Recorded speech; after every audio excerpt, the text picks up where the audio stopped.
guys! Welcome sa aking kusina uli. At ngayon ay pumunta ako sa Asian supermarket kasi gusto kong magluto ng pakbet. Namimiss ko na yung pagkaing Pinoy. At ang mahal naman kasi sa restaurant pagka pumunta ka sa restaurant.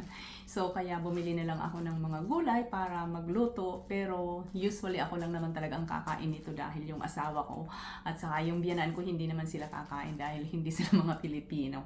So ako lang talaga ang kakain nito. So ang gagawin ko lang, usually, ganun ang ginagawa ko. Magluluto ako ng marami.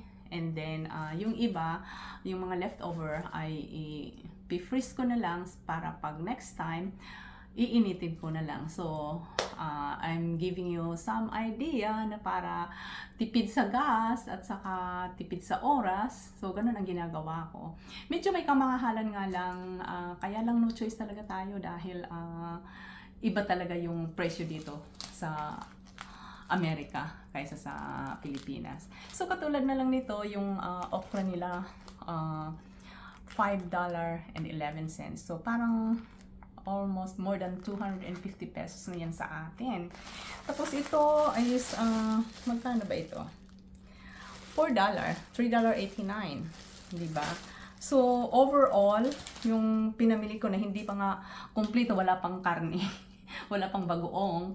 So it cost me like $30. So, magkano na yun sa atin? 1,500 na. Pero okay lang. Kasi sabi ko nga, yung iba, i-freeze ko naman yan. So, walang masasayang.